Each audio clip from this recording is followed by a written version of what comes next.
Hello दोस्तों, आप सभी का स्वागत है इस सेशन में। मेरा नाम है दीपराज चंद्राकर और ये जो पर्टिकुलर सेशन है आपको टाइटल से समझ में आ गया कि हाँ भाई ये क्रैश कोर्स का सेशन है। आपको मैं बता दूं ये जो मैं सब्जेक्ट कंडक्ट कर रहा हूँ जिसमें मैं आपको बताने वाला हूँ इंजीनियरिंग मैकेनिक्स के बारे में।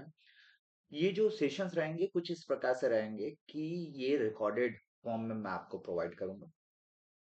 कोई भी दिक्कत आता है सब्जेक्ट को पढ़ते समय मतलब वीडियो को देखते समय तो आप कमेंट में भी लिख सकते हैं। ज़्यादा बेहतर है कि आप कमेंट में लिखें, ठीक है ना। और उसके अकॉर्डिंग फिर मैं आगे के लेक्चर्स में वो चीज़ों के बारे में बात करूंगा जो मुझे लगता है कि कमेंट में मैं आंसर कर सकता हूँ उसे कमेंट में आंसर करूंगा। अदरवाइज मैं वीडियो में ही आंसर करूंगा। जरूरत पड़ने पे मैं लाइव क्लासेस भी लूंगा। क्लियर हो गई होगी बातें, ठीक है ना। ये बात एकदम दिमाग में रख के ही आप चलिएगा। दूसरी चीज, क्लास का पीडीएफ मिलेगा, बिल्कुल मिलेगा। आप कमेंट सेक्शन में देखिएगा, वहां पर लिंक आपको मिल जाएगा जहां से आप पीडीएफ भी निकाल सकते हो। ठीक है, चलिए शुरू करते हैं आज की क्लास। सबसे पहले मैं आपको बता दूं about our platform Unacademy. आप अपने गेट का जो प्रिपरेशन है वो 5,999 रुपए में स्टार्ट कर सकते हैं। आप फ्लैट 60% अभी ऑफ आपको मिल रहा है गेट अश्योर के साथ। गेट अश्योर एक ऐसा हमने मैं कह सकता हूँ कि एक इस तरीके से पैकेज आपके लिए रखा है कि भाई अगर आप उन चीजों को जो पॉइंट्स हमने बना रखा है उन चीजों को फॉलो करते हो तो आपका गेट क्रैक होना तय है। अगर गेट किसी कंडीशन पे क्रैक नहीं होता और वो सारे चीजें जो हमने बोल रखा है उसको आप फॉलो कर रहे हो, जैसे कि लेक्चर्स देखना, टेस्ट देना, है ना, ये सारा चीज अन अकेडमी के प्लेटफॉर्म पर मिलता है। सो वो सारी चीजें अगर आप करते हो और उसके बावजूद गेट क्रैक नहीं होता तो आपको अलग से फिर से सब्सक्रिप्शन मिलेगा जिससे आप पढ़ाई कर सकते हो। हालांकि जो चीजें हम बता रहे हैं उन चीजों को आप सीरियसली फॉलो करोगे तो गेट क्रैक होगा। इवन दो ये क्रैश कोर्स आप सीरियसली फॉलो कीजिए, गेट क्रैक होगा, बहुत अच्छा मार्क्स से क्रैक होगा। ठीक है। अच्छा, ये जो मैं बता रहा हूँ ये ऑफर है आपका 31 अक्टूबर तक, ध्यान रखिएगा। उसके बाद प्राइस हाइक होने वाला है। क्रैश कोर्स का ऑलरेडी पेड कोर्स चल रहा है जिसको आप फॉलो कर सकते हैं। क्रैश कोर्स का बैच 3,499 रुपए में है 2026 के लिए जो है, ठीक है। द्रोणाचार्य बैच 2027 के लिए है जिसमें थ्योरी ऑफ मशीन स्टार्ट हो रहा है, तो वो आप ज्वाइन कर सकते हो। अगर मैं बात करूं कुरुक्षेत्र बैच 2028, इसमें भी थ्योरी ऑफ मशीन आपका स्टार्ट हो रहा है, वो ज्वाइन कर सकते हो। ऑफिसर्स का कॉल ये ईएससी इंटरव्यू के लिए था। ऑलरेडी हमने बहुत सारी चीजें बात कर रखी है। Air learn on academy latest app for language learning, है ना। क्या है कि बहुत सारे लोग अलग अलग जगह जाना चाहते हैं, बाहर जाना चाहते हैं, वहां पर लैंग्वेज की दिक्कत होती है, तो अन अकेडमी ऐप पर भी ये अवेलेबल है एयर लर्न। ठीक है, अन अकेडमी प्लेटफॉर्म पर ही एक अलग ऐप अवेलेबल है, दैट इज एयर लर्न, जहां पर आप लैंग्वेज सीख सकते हैं। तो जिनको भी लैंग्वेज दूसरा लैंग्वेज की ज़रूरत है, जो सीखना चाहते हैं, बिल्कुल ये ऐप आप डाउनलोड कीजिए, ट्राई कीजिए कि क्या-क्या चीज़ें आपको प्रोवाइड की जाती है। इसके अलावा अगर मैं बोलूँ एएल लर्न में 25 प्लस लैंग्वेज है, प्रैक्टिकल लर्निंग है, टॉप रेटेड ऑब्वियसली, है ना, trusted by 2 million plus learners, made in India, loved across the world. Meet your new friend Yuna, ये एक एआई हमारा फीचर है अन अकेडमी का, जिससे आप वॉइस मोड पे बात कर सकते हैं, तुरंत आंसर ले सकते हैं, अपना नॉलेज टेस्ट कर सकते हैं। आप अपने जो क्लासेस हैं उसको रिवाइज कर सकते हैं विद द यूना।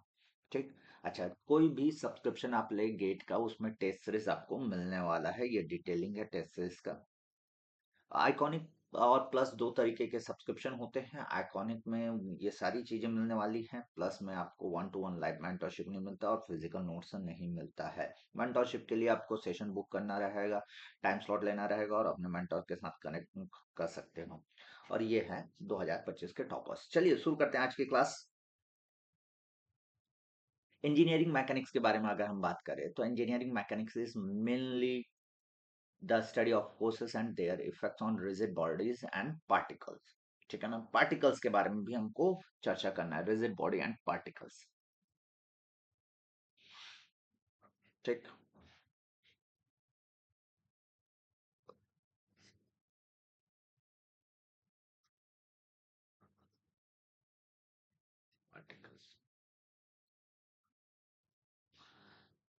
देखिए यहाँ पर अगर हम बात करें,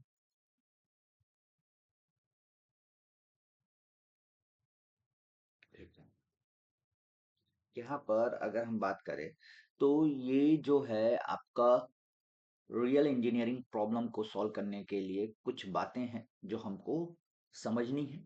जैसे कि अगर हम बात करें स्टैटिक्स डायनामिक्स, तो statics deals with the study of object at rest may और may not be under the influence of forces but in the condition of equilibrium. आपका इक्विलिब्रियम कंडीशन में होगा, जो सिस्टम है, जो पार्टिकल है, जो बॉडीज है, तो उसे हम स्टैटिक कंडीशन कहेंगे। वैसे ही डायनेमिक्स की बात करेंगे तो deals with the study of objects in motion and the forces causing such motion like displacement, velocity, speed, acceleration, relative velocity, etc. ना, तो ये सारी चीजें होती है और ये दोनों हिस्से हमको पढ़ना है। नॉर्मली क्या होता है, ज्यादातर जो स्टूडेंट्स हैं वो स्टैटिक में ठीक ठाक होते हैं, मेरा ऑब्जर्वेशन है। मैं खुद अपने टाइम पर स्टैटिक मुझे ज्यादा आसान लगता था, लेकिन जो डायनेमिक पोर्शन है उसमें थोड़ा सा तकलीफ हो सकता है, तो हम दोनों पोर्शन बहुत अच्छे से करने की कोशिश करेंगे इन क्लासेस के जरिए। ठीक है, बहुत ध्यान से आपको फॉलो करना रहेगा और आप शुरू के 3 लेक्चर अटेंड करके ही डिसाइड कीजिएगा कि आपको कंटिन्यू करना है कि नहीं। 3 लेक्चर से एकदम क्लियर समझ में आ जाता है कि यार मुझे ये एजुकेटर से पढ़ना है कि नहीं पढ़ना। तो आप जरूर 3 लेक्चर अटेंड कीजिएगा, सुनते रहिएगा, बड़ा मजा आने वाला है।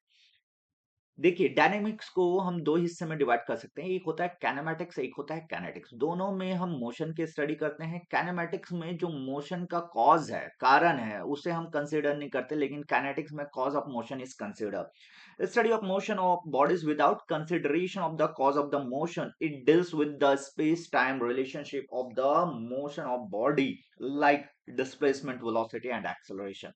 वैसे ही kinetics deals with the study of motion of bodies by considering the cause of motion. इसमें कॉज ऑफ मोशन को कंसिडर करते हैं, इसमें कॉज ऑफ मोशन को कंसिडर नहीं करते हैं। कॉज ऑफ मोशन मतलब जैसे कि फॉर एग्जांपल इसको अगर मैं मूव करना चाहूंगा तो यहाँ फोर्स लगाऊंगा, सो ये फोर्स की वजह से मूव हो रहा है। सो अगर ये मूव हो रहा है, इसका वेलोसिटी और एक्सेलरेशन आप देख रहे हो लेकिन फोर्स को कंसिडर नहीं कर रहे हो, सो उस समय इसे काइनेमैटिक्स कहूंगा। लेकिन अगर मैंने फोर्स को कंसिडर किया, जैसे summation of force is equal to mass into acceleration. देखिए v इज इक्वल टू, है ना, v square is equal to u square plus 2as, जैसे ये एक इक्वेशन है, इसमें कहीं पर भी फोर्स की बात नहीं हो रही है। अब कहीं पर भी फोर्स की अगर बात नहीं हो रही, या v equal to u plus a t, या s is equal to u t plus half a t square, जो जितने भी हमारे ये मोशन के इक्वेशंस है ना, उसके कंडीशन है, पता होना चाहिए, वो मैं बताऊंगा ही बताऊंगा। लेकिन आप समझिए कि ये सब में हम वेलोसिटी, डिस्प्लेसमेंट, एक्सेलरेशन इसके बारे में बात कर रहे हैं, लेकिन फोर्सेस के बारे में बात नहीं कर रहे हैं। तो ये काइनेमैटिक्स कहलाता है। लेकिन जैसे ही मैं फोर्स के बारे में बात करूंगा विथ मोशन, जैसे summation of force is equal to mass into acceleration, तो ये क्या बता रहा है, काइनेटिक्स बता रहा है कि फोर्स भी आ गया मोशन के साथ। Getting my point? ठीक। सो इसी तरीके से आपको देखने को मिलेगा। चलिए बात करते हैं आगे।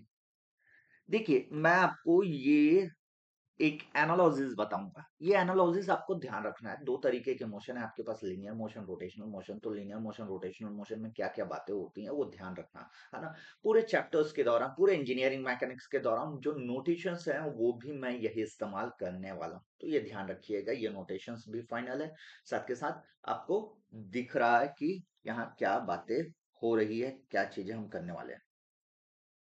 ठीक है, बहुत बढ़िया। चलिए शुरू करते हैं। अगर हमने बात किया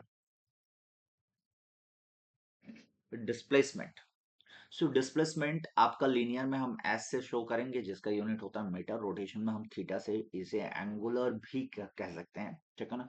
this is the rotational displacement या एंगुलर डिस्प्लेसमेंट इन रेडियन। ये आपको थीटा से रिप्रेजेंट होते हुए दिखेगा।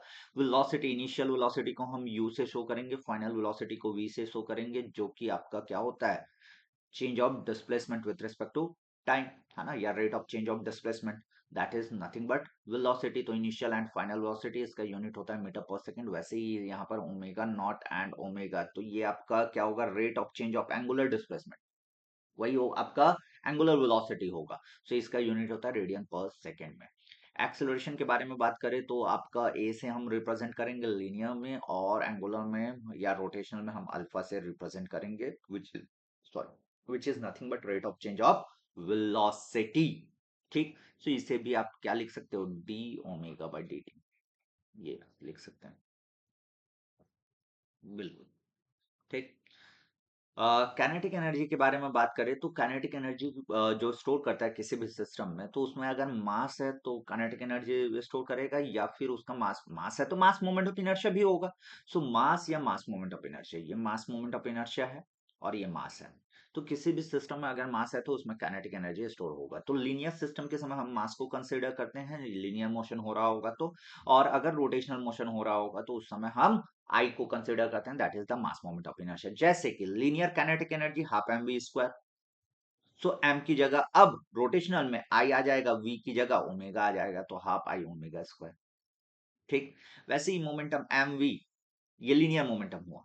तो आपका एंगुलर मोमेंटम क्या हो जाएगा, एम की जगह क्या आ जाएगा, आई, वी की जगह ओमेगा, आई ओमेगा। वैसे ही फोर्स मास इंटू एक्सेलरेशन, मास की जगह यहाँ पर आई हो जाएगा, एक्सेलरेशन एंगुलर एक्सेलरेशन, आई अल्फा। तो ये एफर्ट हो गया। एफर्ट के अपोजिट आपको इनर्शिया देखने को मिलेगा। सो जितना आपका एफर्ट है उसके अपोजिट डायरेक्शन में उतना ही इनर्शिया आपको देखने को मिलेगा। और वर्क डन अगर मैंने कहा तो फोर्स इंटू डिस्प्लेसमेंट, आपका टॉर्क इंटू एंगुलर डिस्प्लेसमेंट, ये आपका लिनियर और रोटेशनल मोशन में वर्क डन होने वाला है। तो इसको ध्यान रखिएगा, ये काफी काम का टेबल है। अच्छा, मैं थोड़ा सा बेसिक अभी बता ही रहा हूं। तो लीनियर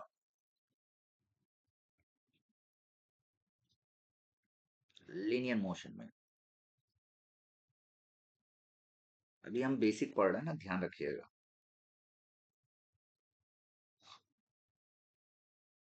लीनियर मोशन में आपका तीन इक्वेशन है मोशन का, v equal to u plus a t. अभी हमने जाना कि v क्या है, u क्या है, a क्या है। ठीक। वैसे ही आपका s is equal to u t plus half a t square, and v square is equal to u square plus two a S.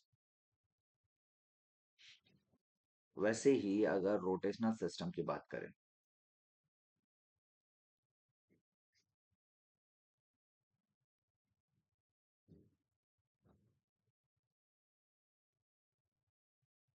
सो इस समय आपको दिखेगा v is the final, linear velocity था तो final angular velocity is omega, initial को हमने omega naught बोला था। और ये लीनियर एक्सेलरेशन है तो alpha is the angular acceleration into t. वैसे ही ये theta u t omega naught t plus half a t square, और ये हो जाएगा आपका omega square is equal to omega naught square plus two alpha theta. तो ये आपको देखने को मिलेगा। सो ये जो इक्वेशन है, तीन इक्वेशन लीनियर मोशन हो रहा होगा उस समय आप यूज करेंगे, ये तीन इक्वेशन रोटेशनल मोशन हो रहा होगा तो उस समय यूज करेंगे। बस ये जो तीन इक्वेशन है इसको इस्तेमाल करने का एक कंडीशन है ना। Note, this equations are valid only if the acceleration is uniform या कांस्टेंट जिसको आप बोलते हो।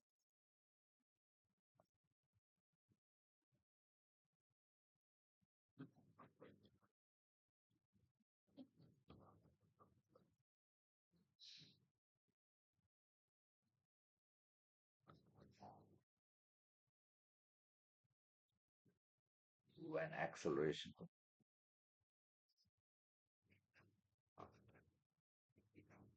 is constant। ठीक। तब हम इसको डायरेक्टली यूज कर सकते हैं, सर एक्सेलरेशन कांस्टेंट नहीं है तो उस पर्टिकुलर समय पर, है ना, एक्सेलरेशन कांस्टेंट नहीं है तो उस पर्टिकुलर समय पर आप जो वेलोसिटी है उसको rate of change of displacement के टर्म में, वैसे ही एक्सेलरेशन को आप लिख सकते हैं rate of change of velocity के टर्म में, और इसमें आप बाउंड्री कंडीशन लगा के, ठीक है, निकाल सकते हो।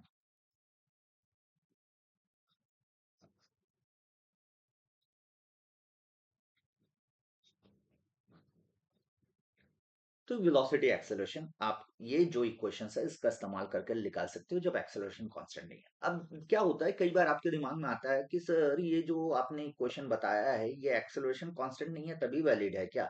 सो एक्सेलरेशन कांस्टेंट है तब भी वैलिड है और एक्सेलरेशन कांस्टेंट नहीं है तब भी वैलिड है। ये जो अभी आपको बोर्ड में दिख रहा है, ये दोनों कंडीशन में आप अप्लाई करके बिल्कुल अपना आंसर निकाल सकते हो, आप कंक्लूजन निकाल सकते हो। लेकिन ये जो इक्वेशन है ये तभी वैलिड है जब एक्सेलरेशन कांस्टेंट है, इसमें कोई कंडीशन नहीं, ये एक्सेलरेशन कांस्टेंट रहे या ना रहे ऑलवेज वैलिड। ठीक। लेकिन ये इक्वेशन जब यूज कर रहे हो उस समय आपको ध्यान देना है जो प्रॉब्लम आप सॉल्व कर रहे हैं उसमें एक्सेलरेशन कांस्टेंट दे रखा है क्या। ठीक है, चलिए आगे बढ़ते हैं। इस पे रिलेटेड हम क्वेश्चन करेंगे, अभी बेसिक हम कर रहे हैं तो अभी तो सिस्टम ऑफ फोर्सेस पे ही जाऊंगा, मैं पहला चैप्टर पर ही जाऊंगा, स्टैटिक पार्ट पे ही बात करूंगा। लेकिन मैंने कहा कि ये ध्यान रखिएगा कि ये वाला हिस्सा भी बड़ा इंपॉर्टेंट है जो कि एग्जाम में पूछा जाता है। तो बेसिक में ये चीजें हमको ध्यान में रखना है। आगे बात करता हूं मैं फोर्स सिस्टम। ठीक। एक force system is the arrangement where a number of forces are acting on a body together, keeping the body in equilibrium in a single plane, xy plane, yz plane, zx plane, or all the three planes x y z। ठीक है ना? मतलब actually क्या है कि एक force system हम उसे तब कहेंगे जब वहां पर number of forces, multiple forces लगे होंगे, और वो फोर्सेस लगे हैं तो अभी तो स्टैटिक की बात कर रहे हैं, बॉडी मोशन में नहीं जाने वाला है, तो हम इक्विलिब्रियम कंडीशन की ही बात करेंगे। Either body is in equilibrium या तो हम जो बॉडी है उसमें इस तरीके से फोर्सेस लगाएंगे कि उसमें कुछ ऐसा आएगा जिसकी वजह से वो इक्विलिब्रियम में आ जाएगा। तो इसी तरीके की बातें करेंगे। दो ही कंडीशन हो सकता है, बॉडी या तो इक्विलिब्रियम में होगा या तो इक्विलिब्रियम में नहीं होगा। इक्विलिब्रियम में नहीं होता तब हम रिजल्टेंट फोर्सेस की बातें करते हैं, और इक्विलिब्रियम में है तो उस समय इक्विलिब्रियम में क्यों आया, कौन से ऐसे फोर्स हैं जिसकी वजह से वो इक्विलिब्रियम में आया, इसके बारे में हम बातें करते हैं। ठीक है ना? तो वही चीजें हम करने वाले हैं। अच्छा, आपका चाहे फोर्स हो या मोमेंट हो, दोनों जो है वो 3D और 2D में हम रिप्रेजेंट कर सकते हैं। स्टडी हम 2D में करेंगे, लेकिन 3D में अगर मुझे रिप्रेजेंटेशन करना है तो क्या होगा? अच्छा, फोर्स और मोमेंट क्या वेक्टर क्वांटिटी है? बेसिक आपको पता होना चाहिए। यस, वेक्टर क्वांटिटी है ना, जिसमें आपको मैग्नीट्यूड और क्या चाहिए? मैग्नीट्यूड एंड डायरेक्शन दोनों चाहिए, है ना? तो ये ध्यान रखिएगा। अगर हम बात करें यहाँ पर रिप्रेजेंटेशन, तो फोर्स जो है F x i cap, F y j cap, M Z k cap, वैसे ही मोमेंट जो है इस तरीके से आप रिप्रेजेंट कर सकते हो, m x i cap, m y j cap, m n z k cap, है ना? सो ये i j k cap are the unit vectors in the all three direction. जैसे कि ये हो गया तो यहाँ पर ये आई कैप हो जाएगा, ये आपका जे कैप हो गया, ये आपका के कैप हो जाएगा इधर। सो उसी के हिसाब से आपका ये फोर्स हो गया, फोर्स आई कैप, फोर्स जे कैप, फोर्स के कैप, ये अबाउट में बताता है कि किसके अबाउट आपका मोमेंट है। लेकिन हम स्टडी किसका करेंगे? 2D। अगर 2D में इसका इक्वेशन लिखना रहेगा तो फोर्स क्या हो जाएगा? Force is equal to f x i cap, सब यहाँ पर ये आई कैप है और ये जे कैप।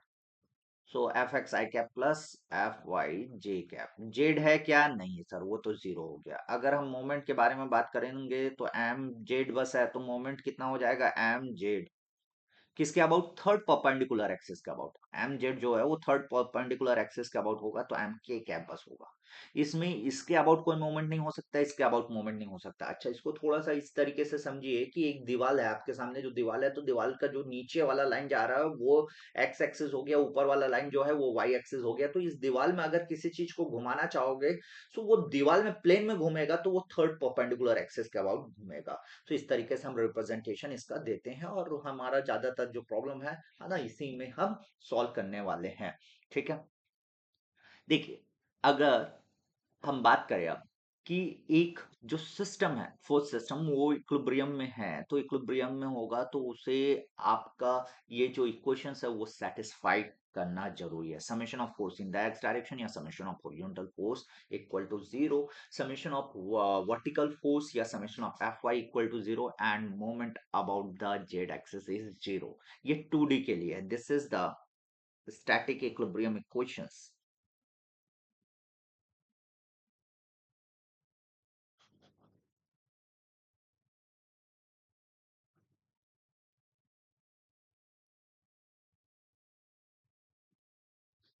इंक्लूडिंग,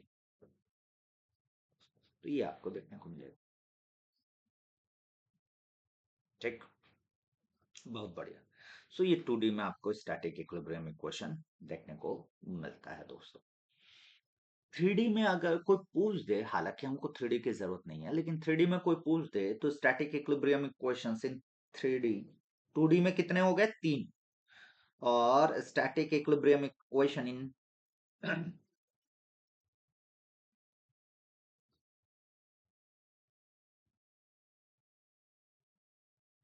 3D देखोगे तो एक हो जाएगा sorry, force in the x direction equal to 0, force in the y direction equal to 0, force in the z direction equal to 0, moment about x equal to 0, moment about y equal to 0, and moment about z equal to 0। तो ये आपको देखने को मिलता है। So total आपके कितने equation हो गए 3D में? स्टैटिक इक्विलिब्रियम इक्वेशन 6, लेकिन हम 2D में देखते हैं तो वहां पर ये 3 यूजफुल स्टैटिक इक्विलिब्रियम इक्वेशंस हमको देखने को मिलता है।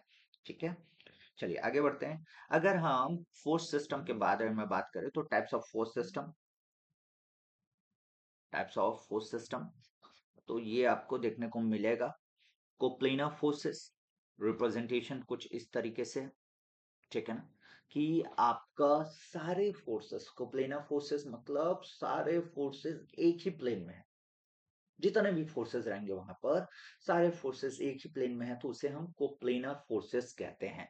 Line of action of all forces line on single plane. अच्छा, लाइन ऑफ एक्शन क्या होता है सर? लाइन ऑफ एक्शन ये होता है कि जैसे कि ये फोर्स को रिप्रेजेंट किया लाइक दिस, सो इस फोर्स को इसका हेड, या ये वाला जो एरो है इसको हेड बोलेंगे, ये इसको टेल बोलेंगे, तो हेड या टेल को आगे बढ़ा देंगे इस तरीके से, सो यही लाइन ऑफ एक्शन कहलाता है।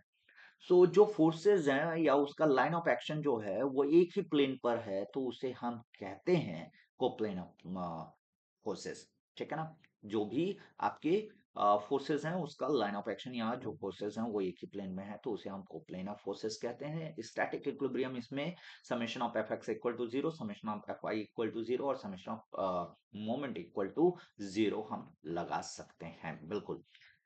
इसके अलावा नॉन कोप्लेनर फोर्सेस, अब कोप्लेनर फोर्सेस क्या था सर? कोप्लेनर फोर्सेस ये बता रहा था कि सारे फोर्सेस एक ही प्लेन में है।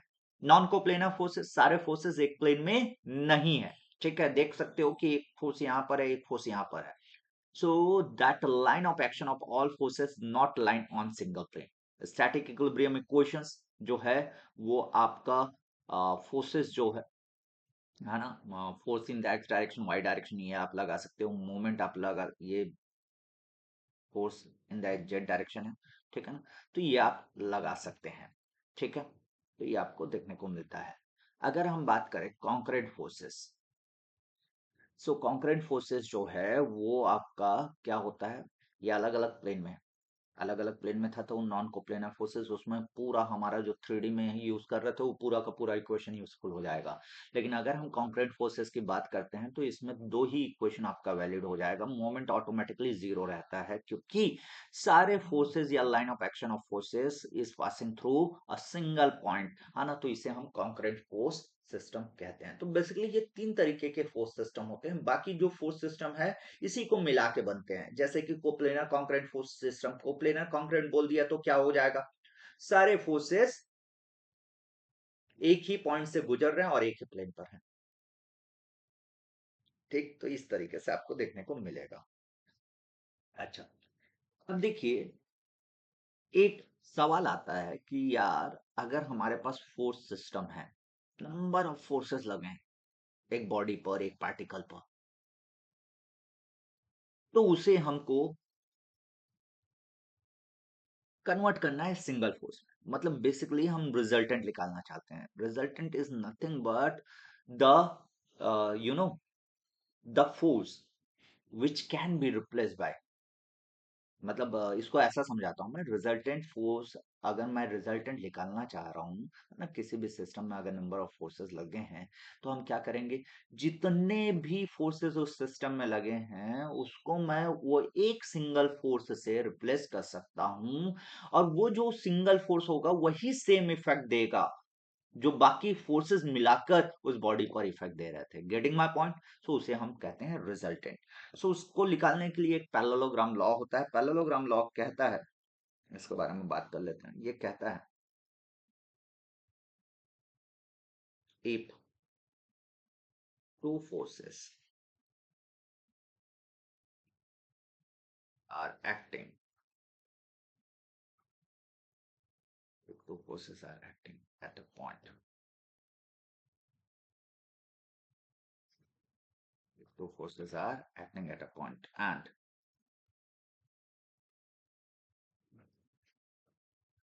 it can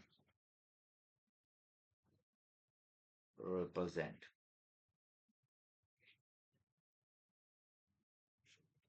as side, adjacent side of parallelogram,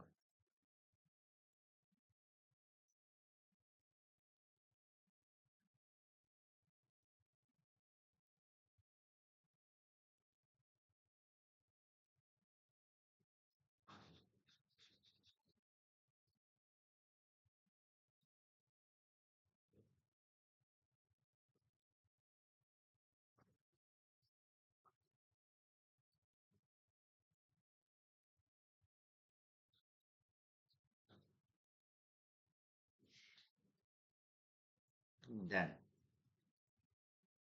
diagonal of parallelogram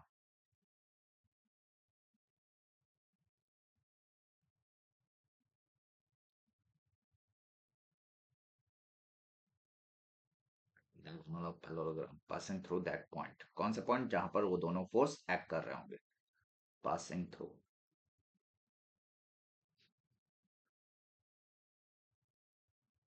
that point will be resultant।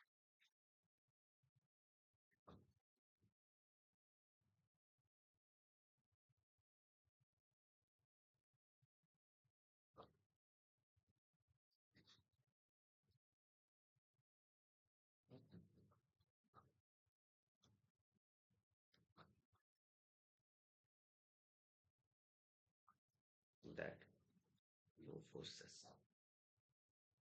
Magnitude and direction wise, इसमें कोई दो राय नहीं है। अब देखिए, ये जो पैरेललोग्राम है इसमें बड़े ध्यान से पढ़ोगे तो ये दो फोर्सेस के बारे में ही बात कर रहा है। और मैंने सिस्टम ऑफ फोर्सेस में बताया नंबर ऑफ फोर्सेस हो सकते हैं, तो यस, पहले तो दो फोर्सेस के बारे में हम सीख लेते हैं कि दो फोर्सेस अगर आपके हैं तो उसे हम किस तरीके से रिजल्टेंट, उन फोर्सेस का रिजल्टेंट निकाल सकते हैं। चलिए देखते हैं।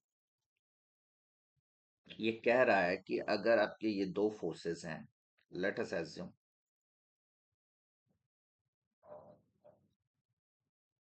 ये एक फोर्स हो गया, इसको मैंने अगर कह दिया F1, इसको मैंने कह दिया F2, और दोनों के बीच का एंगल अभी मैंने मान लिया थीटा। सो इसको अगर मैं पैरेललोग्राम इसका बनाना चाहूंगा तो it will be like this.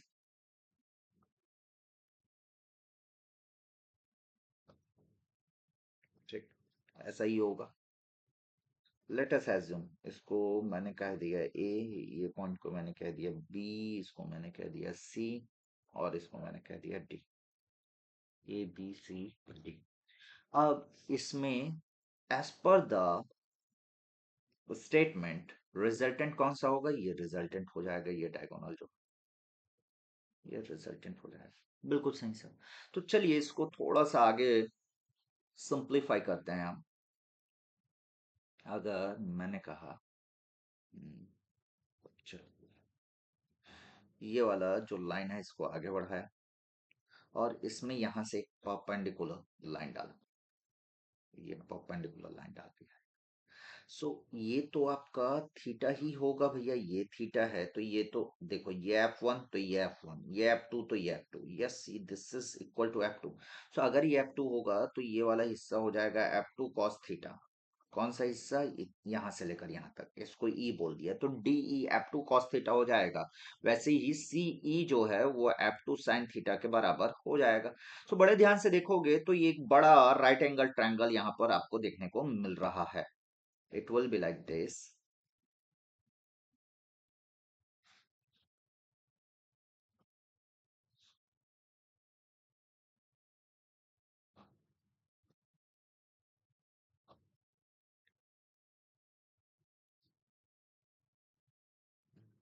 ये वाला पॉइंट E है, C है, A है। ये A हो गया, ये आपका E हो गया, ये C हो गया। यही आपका रिजल्टेंट है ना। यहां से लेकर यहां तक आपका F1 था और ये F2 cos थीटा था, मतलब ये हो गया F1 plus F2 cos theta. और ये जो वर्टिकल लेंथ है ये है F2 sin थीटा।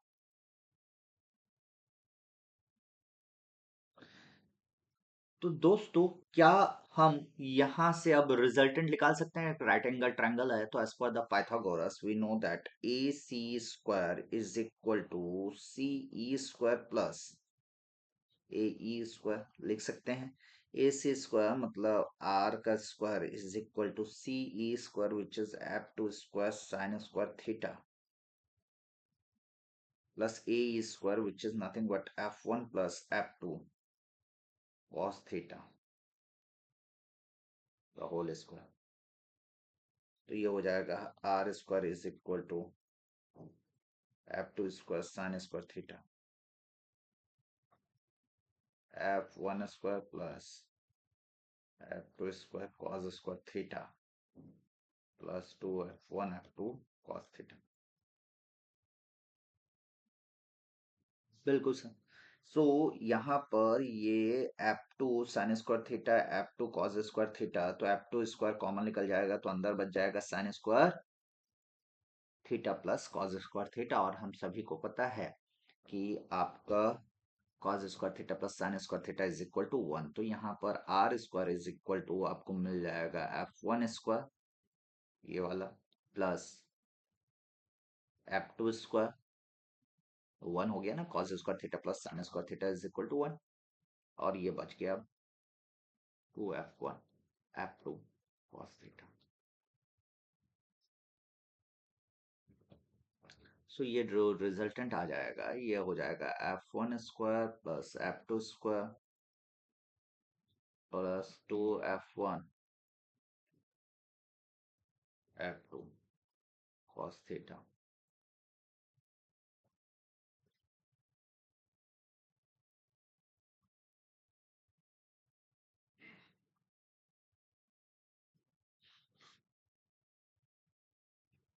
ये आपको देखने को मिलेगा।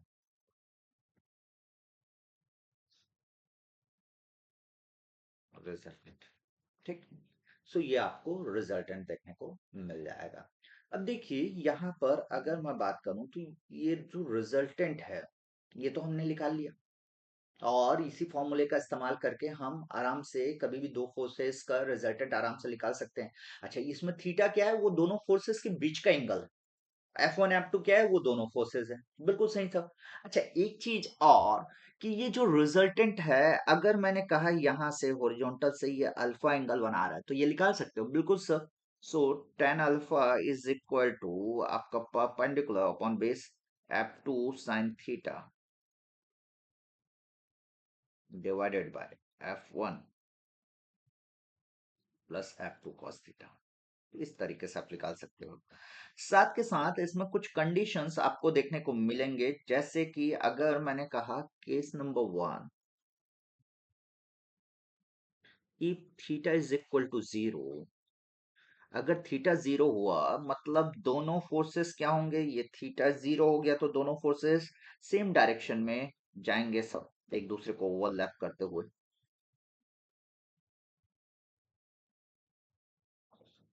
Like this.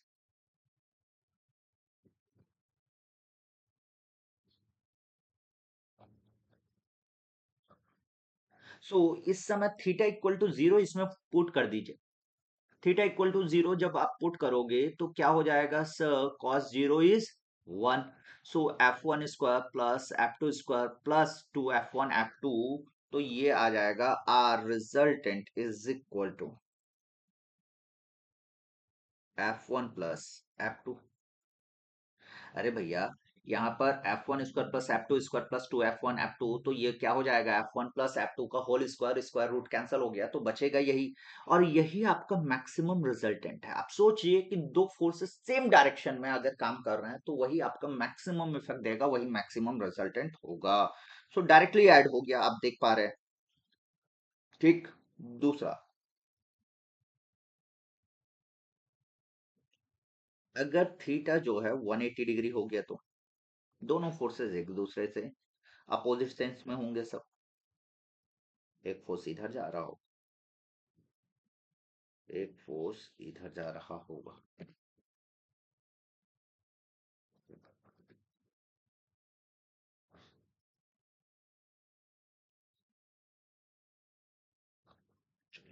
ठीक है, लाइक दिस। ये F1 हो गया, ये F2 हो गया। So cos 180 is minus one, तो यहाँ पर माइनस वन, तो F one square plus F two square minus two F one F two. So ये F one minus F two का होल स्क्वायर हो जाएगा। तो R minimum F one minus F two का होल स्क्वायर था, square root cut जाएगा तो बचेगा F one minus F two. So ये आपका मिनिमम रिजल्टेंट होगा जब दोनों फोर्सेस अपोजिट सेंस में जा रहे होंगे। एक कंडीशन हो सकता है जब दोनों फोर्सेस एक दूसरे के परपेंडिकुलर है।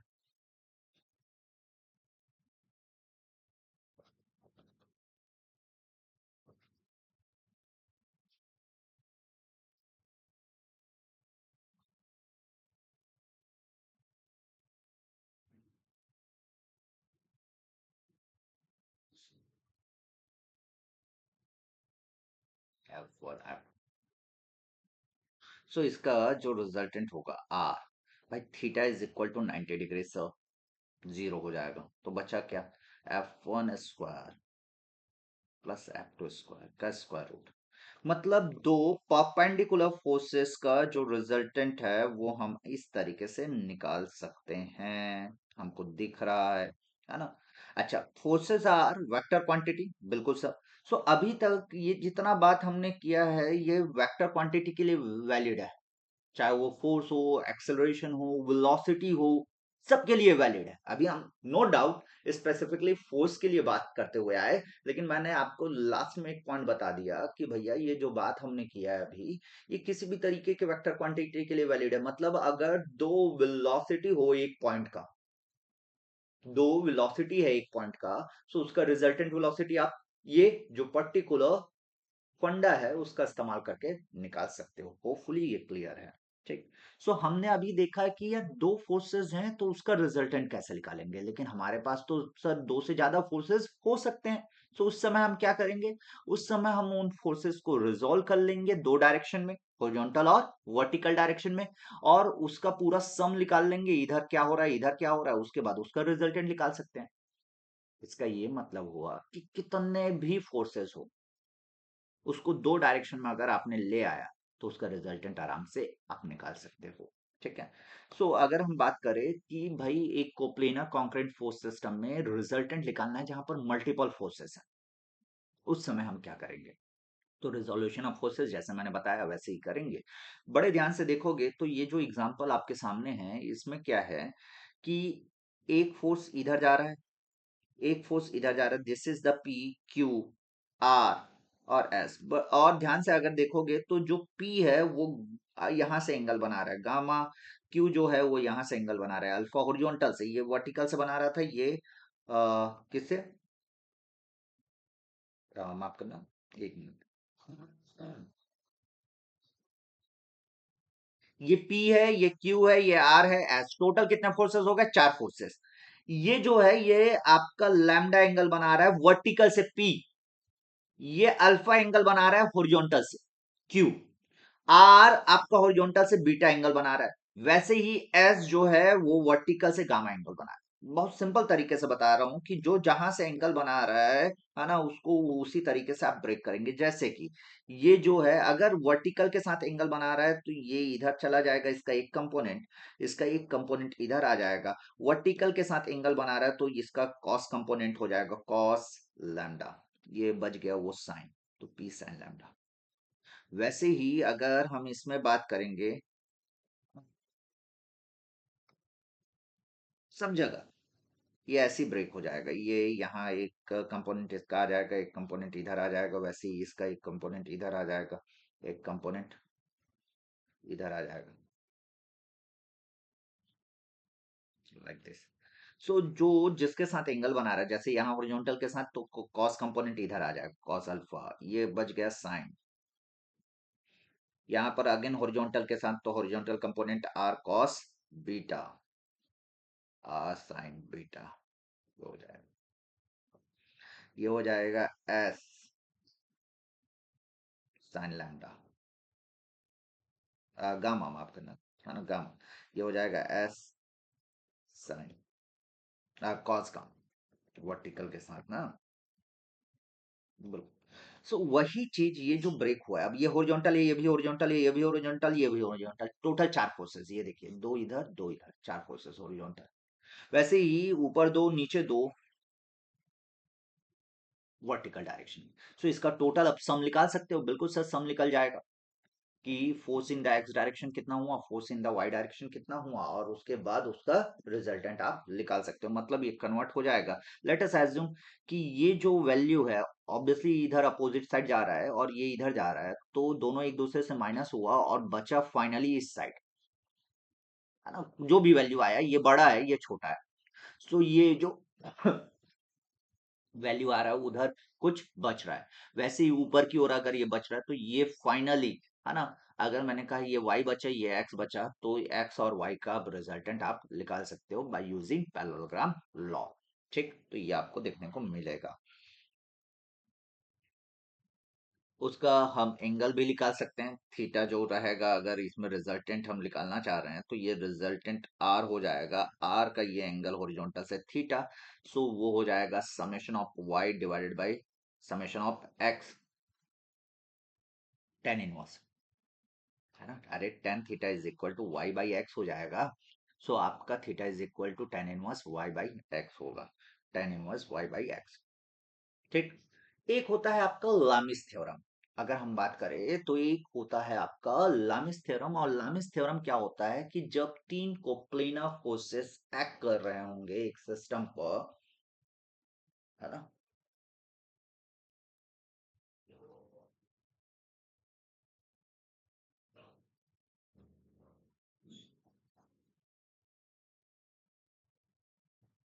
ठीक है। सो जब तीन कोप्लेनर फोर्सेस एक सिस्टम पर एक्ट कर रहे होंगे और वो इक्विलिब्रियम में है, तो उस पर्टिकुलर समय पर आपका लामिस थ्योरम कहता है कि each force is proportional to the sine of angle between the other two. ठीक। सो जैसे ये P है तो P divided by sine alpha लिख सकता हूँ, Q divided by sine beta and R divided by sine gamma. तो यही आपका लामिस थ्योरम है। बिल्कुल sir. So this is about your system of forces. ठीक। अब कुछ चीजें और मैं बता देता हूँ। जैसे क्या होता है कि हमको जब क्वेश्चन दिया जाता है ना, अभी क्वेश्चन के थ्रू हम समझेंगे भी कि क्या क्या बातें हो सकती हैं। जैसे कि ये पहला ही क्वेश्चन, इसी से मैं बात करता हूँ। देखिए इस क्वेश्चन में क्या बोल रखा है, the 30 Newton force P is applied perpendicular to the portion BC of the bend bar as shown in the figure. The moment of P about point A is in newton metre. इस point के about moment जो है वो Newton metre में हमको चाहिए। सो अब moment निकालना है तो force into perpendicular distance is the moment. ठीक है सर। सो ये जो फोर्स है इसका परपेंडिकुलर डिस्टेंस यहाँ से लेना है, तो इसको ये इधर आगे बढ़ाएंगे और यहाँ से एक लाइन खींचेंगे जो इसमें परपेंडिकुलर होगा। सो ये डिस्टेंस निकालना पड़ेगा। सो थोड़ा सा टफ जॉब है एक तरीके से, एक तरीके से टफ जॉब है। हाँ ना, निकाल सकते हो, बिल्कुल निकाल सकते हो, इसमें कोई दो राय नहीं है। ठीक है। बट अगर मैं चाहूं तो इसको ऐसा भी तो कर सकता हूं ना लड्डू, कि भाई ये ऑलरेडी ये जो फोर्स आपको दिख रहा है कौन सा, ये जो फोर्स लगा है वो इस पे परपेंडिकुलर है क्या? हाँ सर। सो ये फोर्स इनटू दिस डिस्टेंस यहाँ पर एक मोमेंट दे देगा क्लॉकवाइज, और साथ के साथ ये फोर्स अपना एक इफेक्ट यहाँ पर देगा। मतलब बेसिकली मैं क्या चाहता हूँ, इस फोर्स को इस पॉइंट पर लाना चाह रहा हूँ, बी पॉइंट पर। सो बी पॉइंट पर लाने के लिए एक फोर्स को दूसरे पॉइंट पर रिप्लेस करने के लिए क्या करना पड़ेगा, उतना ही फोर्स, उतना ही मैग्नीट्यूड का जितना यहाँ पर है, और उतने ही मैग्नीट्यूड का फोर्स दोनों को एक ही पॉइंट पर अपोजिट डायरेक्शन में इस तरीके से अप्लाई कर दूंगा, तो ये पी हो जाएगा, ये पी हो जाएगा। ये वाला पी और ये वाला पी मिला के एक कपल बना देगा। ठीक। तो ये जो है ये इस तरीके से हो जाएगा।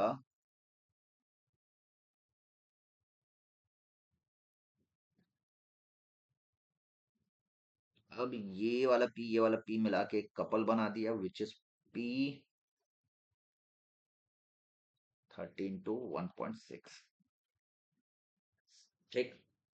और दूसरा जो है ये वाला पी एक आ जाएगा विच इज एट 45 डिग्री, ये बचा है ना अभी, जो कि हॉरिजॉन्टल से कितना बना रहा है, ये 30 न्यूटन है, हॉरिजॉन्टल से जो कि 45 डिग्री बना रहा है। तो इसके दो कंपोनेंट हो जाएंगे, एक कंपोनेंट ये और एक कंपोनेंट ऊपर की ओर।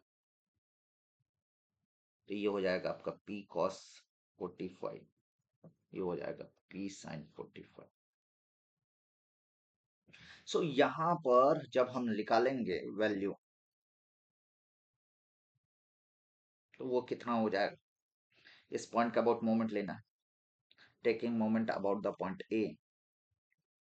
भैया ये एक तो 13 to 1.6 एक मोमेंट आ गया, दूसरा प्लस पी कॉस 45, और ये डिस्टेंस कितना है, ये वाले फोर्स की वजह से, ये वाले फोर्स की वजह से कोई मोमेंट नहीं आएगा, because line of action of this force is passing through this point, है ना।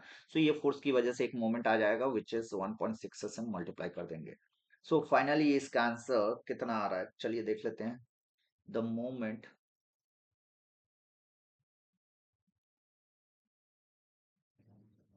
ये आ रहा है, M A is equal to 81.94 newton metre. So ये आपका आंसर हो जाएगा दोस्त। सो इसमें क्या सीखने को मिला, इसमें ये सीखने को मिला कि जब हम एक फोर्स को दूसरे पॉइंट पर रिप्लेस करते हैं तो वो अपने साथ क्या लेकर आता है, एक कपल भी लेकर आता है। ये देखो, ये फोर्स को डायरेक्ट यहाँ पर लगाया, लेकिन ये फोर्स की वजह से एक कपल भी तो लगाया। ये कपल आ गया 13 to 1.6, और ये फोर्स, अब इस फोर्स के दो कंपोनेंट हमने ब्रेक कर दिया, तो ये कंपोनेंट की वजह से कोई मूवमेंट नहीं आएगा, इस कंपोनेंट की वजह से एक मूवमेंट आएगा, और पहले से एक कपल जब हमने रिप्लेस किया था तब आया था, तो ये कपल आ गया, ये वाला कपल हो गया, और ये वाले फोर्स की वजह से मूवमेंट हो गया। ठीक, तो इस तरीके से आप बना सकते हो। अगला क्वेश्चन, जैसे कि इस क्वेश्चन के बारे में अगर हम बात करें, ये कह रहा है the right angle uniform cylinder bar A O B has mass M. ठीक है, इसका मास एम है, इसका मास एम है।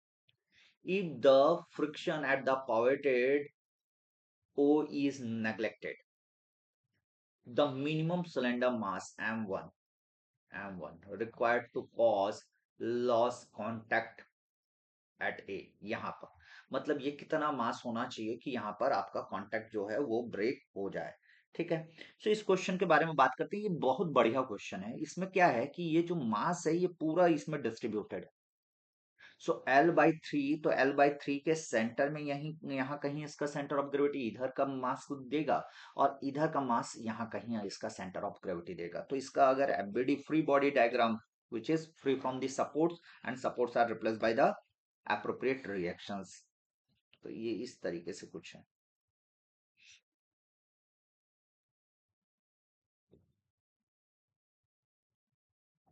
Like this. ये जो लेंथ है ये L/3 है, ये जो लेंथ है ये 2L/3 है। ठीक है, टोटल मास इसका m है। लेकिन ये बताओ इस लेंथ में जितना भी मास इसका डिस्ट्रीब्यूटेड होगा वो L/3 के सेंटर में कहीं लगेगा। वैसे ही ये आपका इसके सेंटर में ये 30 डिग्री है, तो ये ध्यान रखना ये एंगल आपके पास है 60 डिग्री हॉरिजॉन्टल के साथ। ये 60 डिग्री, ये 90 डिग्री, तो ये बच गया आपका 30 डिग्री। ठीक, तो ये आपका एंगल है आपके पास ऑलरेडी।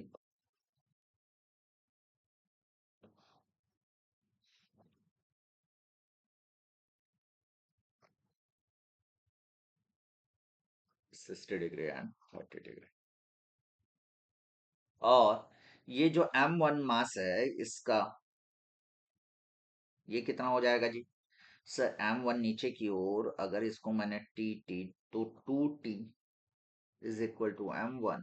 सो T = कितना हो जाएगा? M1/2। मतलब यहाँ पर आपका कितना आएगा? यहाँ पर M1/2, ये आपका मास हो गया है ना, जो यहाँ पर वेट एक्ट कर रहा है। ठीक है, मास के टर्म में जी मल्टीप्लाई कर दोगे तो फोर्स के टर्म में आ जाएगा। कोई इशू नहीं है, जी तो कैंसिल होना ही है। अब देखो इसके सेंटर में L/3 का सेंटर, सो सर L/6।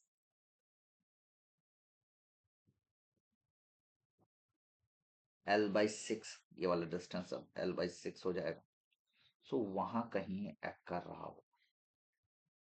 ठीक, जो मास एक्ट कर रहा है। और वो मास कितना एक्ट करेगा जी? भाई टोटल मास, अगर टोटल लेंथ L है तो उसका मास M था, तो L/3 के लिए M/3 हो जाएगा। वैसे ही इसके सेंटर पर एक्ट करेगा तो 2M/3 का हिस्सा एक्ट करेगा। और 2L/3, तो ये वाला डिस्टेंस आपका L/3 के बराबर हो जाएगा, उसका हाफ है ना, 2L/3 का हाफ। सो ये आपका यहाँ से पास हो रहा है, यहाँ से पास हो रहा है, ये यहाँ से पास हो रहा है। तो इसको अगर मैंने कहा O, taking moment about the point O = 0 equilibrium के लिए, है ना, जस्ट लॉस करना है कांटेक्ट को। तो आपको मिनिमम सिलेंडर मास बोला है, मिनिमम सिलेंडर मास। मैक्सिमम में तो ये कहीं पे भी जा सकता है ये पॉइंट, मिनिमम मतलब यहाँ पर जस्ट ये हटा होगा, तो अपना पोजीशन चेंज नहीं किया, जस्ट एकदम कांटेक्ट छोड़ा होगा, उसी समय की बात हो रही है ना। सो इसलिए हम समेशन ऑफ m0 = 0 ले सकते हैं। Getting my point? मैं क्या कह रहा हूँ फिर से समझा रहा हूँ कि आपको बोल रखा है कि इसका मिनिमम मास कितना होना चाहिए, तो ये लगाते जा रहे हो, लगाते जा रहे हो, लगाते जा रहे हो, एक टाइम आएगा जब इसका कांटेक्ट ब्रेक हो जाएगा। ठीक, सो वो जस्ट जब कांटेक्ट ब्रेक हुआ है उसी समय की बात कर रहा है। तो इसलिए हम इस तरीके से कंसिडर कर लेंगे, तो ये हो जाएगा आपका M1/2, ये वाला आपका L/3 cos 30 ना, ये डिस्टेंस जी। अगर ये L/3 है तो ये L/3 cos 60 हो जाएगा। वैसे ही आपका दूसरा हो जाएगा plus M/3 cos L/6 × cos 30। ये इस डायरेक्शन में हो गया, ये अपोजिट डायरेक्शन में माइनस 2M/3, ये हो जाएगा आपका L/3 cos 60 = 0। बोल के लिख रहा हूं ना, कोई चीज अगर मिस हो रहा है तो आप कॉपी में अच्छे से लिखिएगा। अरे भैया ये बात समझ में आना चाहिए कि 2M/3, ये वाला डिस्टेंस क्या हो जाएगा? L/3 × cos 60। सो यहां से हमको सब में जी मल्टीप्लाई करोगे तो अल्टीमेटली वो कट जाएगा, तो इसलिए जी मल्टीप्लाई नहीं किए, तो M1 हमको निकालना है। M1 है ना, ये कितना हो गया? ये निकल के जो आ रहा है फाइनली, वो आ रहा है 0.436 M। ये आपका आंसर आ गया जी। This is your answer, option B is correct. ठीक, सो इस तरीके से ये क्वेश्चन सॉल्व करना था। और भी क्वेश्चंस हैं, ये क्वेश्चन एक हो गया, ये क्वेश्चन एक हो गया, ये क्वेश्चन एक हो गया, ये क्वेश्चन एक हो गया, ये क्वेश्चन एक हो गया। ठीक, सो ये जितने क्वेश्चंस हैं पीडीएफ में आपको मिलेगा, आपको ट्राई करना है, ये होमवर्क क्वेश्चंस है। नेक्स्ट क्लास में मैं यहीं से शुरुआत करूंगा। ये होमवर्क क्वेश्चंस है। नेक्स्ट क्लास में यही क्वेश्चंस करवाऊंगा और कुछ एक्स्ट्रा क्वेश्चंस करवाऊंगा। ये होमवर्क है, तो ट्राई करके आइएगा। ठीक। तो आज के क्लास में जो भी चीजें आपने सीखा है कैसा लगा जरूर बताइएगा। कुछ चीज आपको लगता है कि नहीं सर इसको ऐसा और कर सकते हैं, और मैं अगर उसको कर पाऊंगा, मतलब रिक्वायरमेंट रहता है ना कि अगर ये आप, मैं तो पढ़ा रहा हूँ तो मुझे तो लग रहा है कि मैं अच्छा ही दे रहा हूँ, लेकिन जब आप उस एंड से देखते हो तो आपको बहुत सारी बातें समझ में आती है। तो आपको हो सकता है लगेगा कि यार वीडियो अगर आप सामने रहते ना सर, तो मैं ये चीजों को इस तरीके से समझता, लेकिन आपने तो वीडियो दे दिया सर। तो इस वीडियो में और क्या-क्या चीज़ें हो सकती थी आपके अकॉर्डिंग, वो भी ज़रूर आप मेंशन कीजिएगा, और मुझसे अगर हो पाएगा तो मैं ज़रूर कोशिश करूँगा, ठीक है? और वीडियो को लाइक ज़रूर करना, शेयर करना, सब्सक्राइब करना, और क्लास में रेगुलर बने रहना। नेक्स्ट क्लास जो है वो अटेंड करने से पहले होमवर्क करके आना। अभी के लिए इतना ही। Thank you so much. Tata, bye bye. जय हिंद दोस्तों।